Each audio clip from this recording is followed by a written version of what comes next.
इंसानियत को खा जाती है। प्रतिशोध की कुंडी से दिमाग का दरवाजा बंद हो जाता है। प्रतिशोध में इंसान दूसरों की बर्बादी के साथ साथ अपनी भी बर्बादी कर लेता है और उसे पता भी नहीं लगता है कि उसकी दुनिया कहाँ डूब गई। आज की कहानी उसी बगुले की तरह है जो केकड़े का शिकार किया। नमस्कार, मैं ममता दुबे और आप देख रहे हैं क्राइम स्टोरी। आज की जो सच्ची घटना मैं आपको सुनाने वाली हूँ, यह घटना है पंजाब के शहर लुधियाना का। एक इलाका पड़ता है खन्ना एन्क्लेव और इसी खन्ना एन्क्लेव का रहने वाला सुरेंद्र सिंह के परिवार में उसकी पत्नी के अलावा 3 बच्चे हैं, जिसमें 2 बेटा और 1 बेटी। बड़े बेटे का नाम है सुरजीत सिंह, दूसरा बेटा है मनदीप और सबसे छोटी बेटी है रवनीत कौर। सुरजीत जिसकी शादी हो चुकी है, मनदीप जिसकी उम्र है लगभग 26 साल के आसपास, जो पेशे से एक बहुत बड़ा बिल्डर है। मनदीप का लुधियाना शहर में अच्छा खासा नाम भी है, क्योंकि मनदीप बड़ी बड़ी बिल्डिंग ही नहीं बनाता है बल्कि उन्हें बेच करके अच्छा खासा पैसा भी कमाता है। लेकिन मनदीप के पास जितने सारे पैसे हैं उतने ही कई सारे उसके दुश्मन भी हैं। मनदीप इस खन्ना एन्क्लेव में अपने पूरे परिवार के साथ एक किराए के फ्लैट में रहता है, क्योंकि अपना मकान शहीद भगत सिंह नगर में बनवा रहा है, जो मकान लगभग बनकर तैयार भी हो चुका है। 14 अक्टूबर को उस घर में गृह प्रवेश होने वाला है, लेकिन नए घर में गृह प्रवेश करने से ठीक 3 दिन पहले ही 11 अक्टूबर को मनदीप अपने एक नए साइट डुगरी पर जाता है। मजदूरों को देखने के लिए करीब 9 बजे के आसपास जब अपने साइट पर पहुंचता है, 1 घंटे तक वहां पर ठहरता है और 10 बजे के आसपास वहां से नए साइट के लिए निकलता है। पर जैसे ही अपने कार के पास आकर पहुंचता है, दरवाजा खोलता है, पीछे से एक व्यक्ति आता है और मनदीप के ऊपर एक पर एक 5 गोलियां चला देता है, जिसकी वजह से मनदीप काफी गंभीर अवस्था में वहीं पर गिर जाता है। गोलियां चलने की आवाज जब लोगों को सुनाई देता है, इससे पहले कि लोग कुछ समझ पाते, वह हमलावर भी मौके से फरार हो जाता है। गोली चलने की आवाज जब वहां के मकान मालिक सुनता है, बाहर निकलता है, जब वहां पर मनदीप को गंभीर अवस्था में देखता है, उसे उठा करके कुर्सी पर बिठाता है। मनदीप उस मकान मालिक को इशारे में कहता है कि मुझे तुरंत नजदीकी हॉस्पिटल में लेकर चलो। वह मकान मालिक मनदीप के घर परिवार वालों को खबर तो देता है और मनदीप को लेकर के नजदीकी हॉस्पिटल में जाता है। लेकिन डॉक्टर जब मनदीप को चेक करता है तो मालूम चलता है कि मनदीप की रास्ते में ही मृत्यु हो चुकी है। तब तक हॉस्पिटल में मनदीप के घर परिवार वालों के साथ साथ पुलिस भी पहुंच चुकी थी। पुलिस जब मनदीप के बॉडी को चेक करती है और बॉडी को अपने कब्जे में लेकर उसे पोस्टमार्टम के लिए भेज देती है और फिर पुलिस अपने टीम के साथ घटनास्थल पर पहुंचती है, जहां पर पहले से ही काफी तादाद में लोग मौजूद थे। पुलिस जब वहां के मौजूद लोगों से पूछताछ करती है तो एक व्यक्ति कहता है कि साहब, मनदीप के ऊपर हमला करने वाला व्यक्ति हमला करने के बाद यहाँ से थोड़ी दूर पर गया, वहां पर भी एक व्यक्ति बाइक लेकर उसका इंतजार कर रहा था और फिर दोनों बाइक से वहां से फरार हो गए। व्यक्ति जैसे इस तरह की बातें पुलिस वालों से कहता है, पुलिस सुरजीत सिंह के तहरीर पर धारा 302 के तहत अज्ञात अपराधियों के विरोध में मुकदमा दर्ज करती है और इस केस की छानबीन करना शुरू करती है। पुलिस इस केस की छानबीन करने के लिए सबसे पहले सुरजीत सिंह से ही पूछताछ करती है कि क्या मनदीप का किसी के साथ में कोई दुश्मनी था। इस पर सुरजीत सिंह एक व्यक्ति का नाम बताता है, जिसका नाम है बलविंदर सिंह। बलविंदर जो न्यू अमन कॉलोनी का रहने वाला है। दरअसल बलविंदर और मनदीप कुछ साल पहले जिगरी दोस्त हुआ करते थे। इधर सुरजीत जैसे ही बलविंदर का नाम पुलिस को बताता है, पुलिस बलविंदर के नंबर पर फोन करती है, लेकिन बलविंदर का नंबर स्विच ऑफ बताता है। पुलिस जब बलविंदर के मोबाइल का लोकेशन निकालती है तो मालूम चलता है कि जिस वक्त मनदीप की हत्या की गई थी, उस वक्त बलविंदर का मोबाइल का लोकेशन उसके घर का ही दिखाई दे रहा था। इसलिए पुलिस और बलविंदर से पूछताछ करने के लिए उसके घर पर जाती है। लेकिन पुलिस जब बलविंदर के घर पर पहुंचती है तो मालूम चलता है कि बलविंदर अपना घर छोड़ करके फरार हो चुका है। जैसे इस तरह की जानकारी पुलिस को मालूम चलता है, पुलिस को पूरा यकीन हो जाता है कि बलविंदर ने ही सुपारी देकर कि मनदीप की हत्या करवाया है। इसलिए पुलिस अब बलविंदर की हर जगहों पर तलाश करना शुरू कर देती है। साथ ही साथ उन अपराधियों को भी तलाश करने के लिए उस घटना स्थल की सीसीटीवी रिकॉर्ड को चेक करती है। पुलिस जब सीसीटीवी को चेक करती है तो आखिरकार उस सीसीटीवी में वह हमलावर साफ साफ दिखाई दे देता है। उसका चेहरा साफ तो दिखाई देता है, लेकिन इसके बावजूद भी कोई व्यक्ति उस हमलावर को पहचान नहीं पाता है। हमलावर की तस्वीर पुलिस के सामने होता है, लेकिन इसके बावजूद भी पुलिस हमलावर तक नहीं पहुंच पाती है। लेकिन पुलिस अब हमलावर तक पहुंचने के लिए अपनी पूरी ताकत झोंक देती है और आखिरकार 15 घंटों के अंदर ही उस हमलावर को पकड़ लेती है, जिसका नाम है गुरविंदर सिंह। गुरविंदर सिंह जो पेशे से एक हार्डवेयर इंजीनियर है, जो शिमलापुरी का रहने वाला है। पुलिस जब गुरविंदर को थाने में लेकर आती है, फिर गुरविंदर से मनदीप के बारे में पूछताछ करती है। गुरविंदर भी बिना किसी दबाव के ही अपना जुर्म कबूल कर लेता है।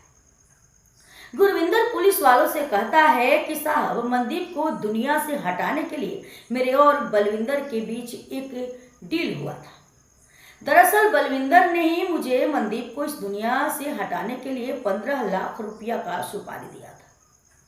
गुरविंदर जैसे ही अपनी सच्चाई कबूल कर लेता है, पुलिस गुरविंदर के ही बयान पर बलविंदर को भी ढूंढना शुरू करती है और आखिरकार 2 दिनों के बाद ही बलविंदर को भी अपने कस्टडी में ले लेती है। पुलिस जब बलविंदर से मनदीप के बारे में पूछताछ करती है, बलविंदर जब पूरी कहानी बताता है तो वाकई में इसे सुनने के बाद खुद मनदीप के भी माता पिता को भी अपने कानों पर यकीन नहीं होता है। दरअसल इस कहानी की शुरुआत होती है घटना से ठीक लगभग 2 साल पहले, जब बलविंदर और मनदीप जिगरी दोस्त हुआ करते थे। दोनों का परिवार गुरु अंगद देव नगर में रहता है। चूंकि दोनों आस पड़ोस में रहते हैं, इसलिए मनदीप और बलविंदर के बीच में भी काफी गहरी दोस्ती होती है। इसलिए दोनों अक्सर एक दूसरे के घर भी आते जाते रहते हैं। बलविंदर की पत्नी का नाम है करमजीत कौर। करमजीत कौर जो देखने में बेहद ही खूबसूरत, लेकिन इधर मनदीप जब बलविंदर के घर पर आना जाना शुरू करता है, आखिरकार उसकी पत्नी करमजीत कौर के साथ में संबंध शुरू हो जाता है। करमजीत कौर मनदीप के बीच में जब संबंध शुरू होता है, कुछ ही दिनों के बाद इस बात की जानकारी बलविंदर को मालूम चल जाता है। जैसे ही अपने दोस्त की सच्चाई मालूम चलता है, उसके बाद से बलविंदर अपनी पत्नी की पिटाई ही नहीं करता है, बल्कि मनदीप को अपने घर पर भी आने से साफ मना कर देता है, जिसकी वजह से मनदीप तो मान जाता है, लेकिन करमजीत के अंदर कोई फर्क नहीं पड़ता है। बल्कि उसके बाद से करमजीत अब मनदीप से मिलने के लिए उसके घर आना जाना शुरू कर देती है। इधर बलविंदर भी अपनी पत्नी के ऊपर नजर रखना शुरू कर देता है, जिसकी वजह से बलविंदर को उसकी पत्नी की सारी सच्चाई मालूम चल जाती है कि उसकी पत्नी कब मनदीप से मिलने के लिए उसके घर पर जाती है। इस तरह का जब सिलसिला शुरू होता है, बलविंदर अपनी पत्नी के ऊपर दबाव डालने लगता है। इसी दबाव की वजह से एक दिन करमजीत कौर और मनदीप दोनों घर छोड़ करके फरार हो जाते हैं। उसके बाद से बलविंदर अपनी पत्नी की हर जगहों पर तलाश करता है, पर जैसे ही 2 दिन का समय गुजरता है, 2 दिन के बाद मनदीप और करमजीत दोनों वापस अपने घर आ जाते हैं।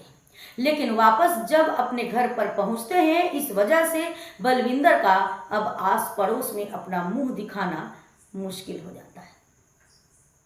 इसलिए बलविंदर रातों रात बिना किसी को कुछ बताए ही अपनी पत्नी को लेकर न्यू अमर कॉलोनी में चला जाता है और वहीं पर एक किराए का फ्लैट लेकर रहने लगता है। इधर मनदीप का भी पूरा परिवार वहां से घर खाली कर देता है और फिर खन्ना एन्क्लेव में आ जाता है। लगभग 1.5 साल का समय गुजरता है। इसके बाद से दोनों के परिवार के बीच कोई बातचीत नहीं होती है। सबको लगता है कि मामला ठंडा पड़ चुका है, लेकिन बलविंदर अपनी बेइज्जती को भूल नहीं पाता है।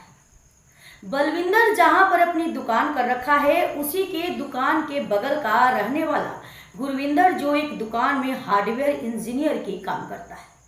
गुरविंदर एक एक दिन बलविंदर से कहता है कि मैं एक लड़की से बेइंतहा मोहब्बत करता हूँ और उससे शादी भी करना चाहता हूँ, लेकिन लड़की के घर वाले इस शादी की मंजूरी नहीं दे रहे हैं, इसलिए हम दोनों भाग करके शादी करने वाले हैं।